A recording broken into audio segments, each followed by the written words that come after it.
Assalamualaikum warahmatullahi wabarakatuh, mahasiswa sekalian. Uh, Lagi dengan saya Ahmad Faisal Husni. Kita belajar tentang sistem operasi Linux. Tapi sebelum kita belajar tentang sistem operasi Linux, kita harus tahu dulu tentang apa uh, yang dimaksud dengan pengenalan abstraksi tentang sistem operasi. Jadi seperti ini, saudara. Coba mahasiswa sekalian amatin dulu. Nah, bisa di layar dilihat tentang abstraksi komponen sistem komputer. Jadi sebelum kita tahu itu sistem operasi, kita harus tahu di mana letak kita komposisinya. Seperti di layar diagram ada namanya hardware, lingkaran yang terkecil, lingkaran besar sistem operasi, dan lingkaran yang lebih besar lagi ada editor aplikasi lainnya, dan terakhir usernya, user pemakai. Jadi seperti bisa dilihat di situ betapa pentingnya sistem operasi bagi kita user untuk menyelesaikan suatu permasalahan. Jadi beberapa ilustrasi bisa kita lihat apa itu tentang sistem operasi. Oke, saya akan lanjutkan. Saya akan jelaskan apa itu tentang pengertian dari gambar itu.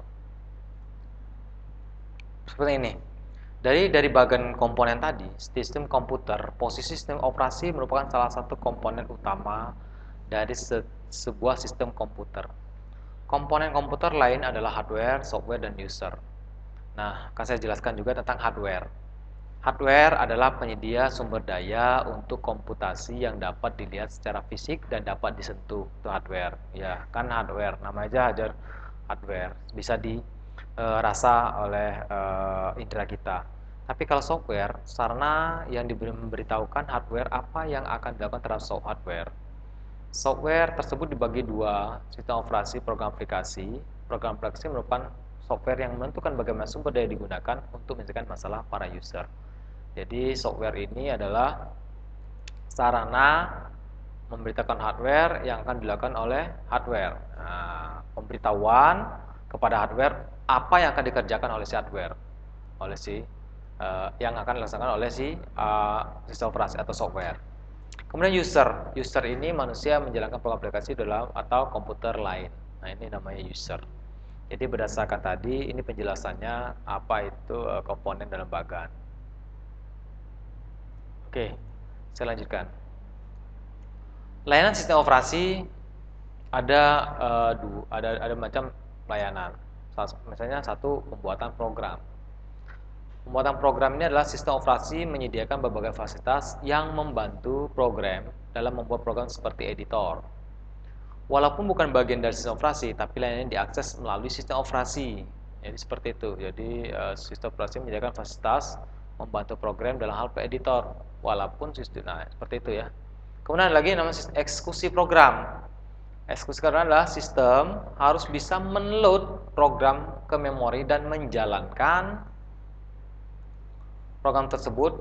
Program harus bisa menghentikan pengeksekusian baik secara normal maupun dalam keadaan error. Itu namanya eksekusi. Nah, kemudian ada lagi namanya operasi. Operasi ini adalah program sedang dijalankan kadangkala membutuhkan input dan output untuk efisiensi dan keamanan. Pengguna biasanya tidak bisa mengatur piranti input output secara langsung. Untuk itulah sistem operasi harus menyediakan mekanisme dan melakukan operasi input dan output. Lagi dalam fungsinya manipulasi sistem berkas. Jadi program harus membaca dan menulis berkas, kadangkala juga harus membuat dan menghapus berkas. Nah, itu manipulasi.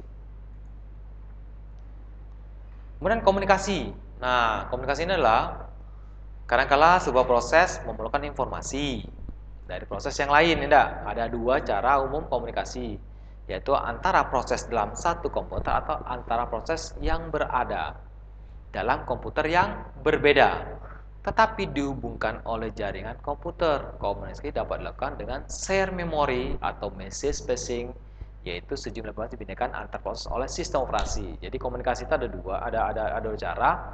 Ada yang langsung di komputer situ, ada ataupun dengan komputer lain yang istilahnya share. Nah, kemudian ada lagi deteksi error. Nah, deteksi error ini adalah sistem operasi harus selalu waspada terhadap komunikasi error. Error dapat terjadi di CPU, memori perangkat, input dan output dan dalam program yang diakan user. Misalnya, dengan jalan menghentikan jalan program, mencoba kembali melakukan operasi yang dijalankan, atau melaporkan kesalahan yang terjadi agar kemudian dapat mengambil langkah selanjutnya. Itu namanya deteksi error, memberitahu, mencoba memperbaiki, atau langkah selanjutnya. Saya lanjut lagi. Pada waktu sistem operasi ada juga namanya proses booting. Ada kegiatan awal startup komputer untuk mengambil sistem operasi dari disk yang mendasari aktifnya komputer. Proses booting dapat dilakukan dua cara, menghidupkan komputer atau power on off menjadi power on. Ada 3 tombol bersamaan, tombol kontrol alternate pada saat komputer sudah hidup atau boot up. Jenis operasi. Jenis operasi ada namanya DOS atau Disk Operating System, Windows, Macintosh, OS/2 Operating System 2 atau Unix. Ini sistem operasinya. Nah, penjelasannya seperti ini. DOS atau Disk Operating System. DOS merupakan sistem yang pertama kali digunakan hingga saat ini.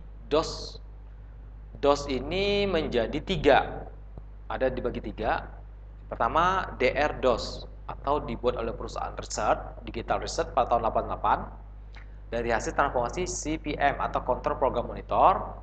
Digital didirikan oleh Gold Kindle. Basis operasi ini digunakan sampai pada komputer Pentium. Itu namanya DR-DOS. PC-DOS ini dirancang dan dibuat oleh perusahaan Microsoft. Namun dengan dikeluarkan sistem operasi Windows, sistem operasi ini sudah jarang tidak digunakan atau tidak digunakan lagi. Jadi pada waktu sebelum ada Microsoft, dia buat PC-DOS. Nah, kemudian ada lagi namanya MS-DOS. Tetap perusahaan yang sama, Microsoft, sistem operasi ini digunakan hingga saat ini dan terus dikembangkan sesuai dengan kebutuhan. Nah, kalau sekarang ini yang digunakan adalah MS-DOS. Kalau kemarin kan PC-DOS. Kemudian Windows. Windows sudah tahu sendirilah, memang dirancang oleh Microsoft. Awalnya dibuatnya Windows bukan sistem operasi, karena Windows versi 3.x untuk menjalankan masih menggunakan versi DOS. Jadi Windows dulu dirancang bukan sebagai sistem operasi, karena masih menggunakan operasi DOS menjalankannya. Tujuan awalnya hanya untuk mengatasi masalah dari pengguna komputer, mestinya terjadi multitasking atau multi user, penggunaan secara bersama penggunaan komputer oleh banyak pemakai. Nah, pertamanya itu ternyata bisa, dan sekarang Windows bisa mengganti peran kerja sistem operasi DOS. Ada lagi namanya Macintosh. Macintosh ini perusahaannya Apple Corporation, yang gambarnya buah apel. Berbeda dengan sistem operasi lain, sistem ini hanya ditujukan untuk komputer berbasis grafis dengan istilah GUI atau Graphic User Interface.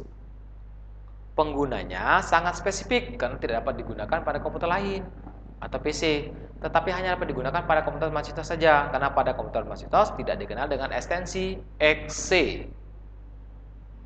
File seperti pada sistem operasi DOS dan Windows. Makanya Macintosh itu tidak bisa DOS atau pindah Windows, hanya punya dia sendiri, punya Macintosh sendiri.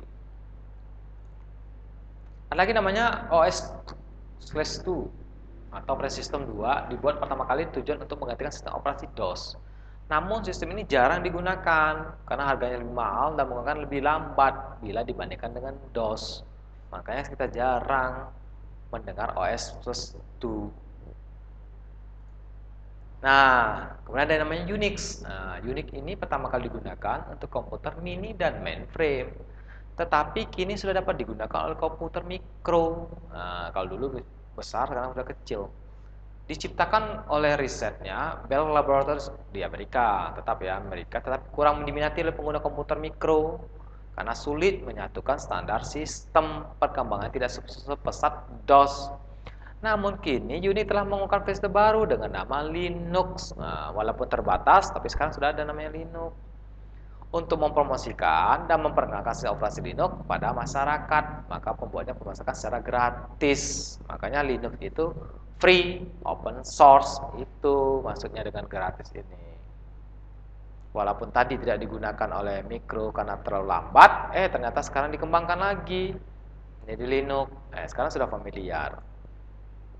Oke, mahasiswa sekalian, itulah materi kita tentang abstraksi pengenalan dasar dari sistem operasi. Jadi sebelum kita tahu sistem operasi, kita harus tahu dulu perkembangan sistem operasi itu. Jadi seperti apa sih, dari mana saja sistem operasi itu perkembangannya, mulai dari DOS sampai penggunaan fungsi sistem operasi itu seperti apa di hardware, kemudian fungsi software itu apa dalam sistem operasi, kemudian gimana perkembangan dari sistem operasi. Baiklah, terima kasih atas perhatiannya pada materi pelajaran hari ini. Saya ucapkan Assalamualaikum warahmatullahi wabarakatuh.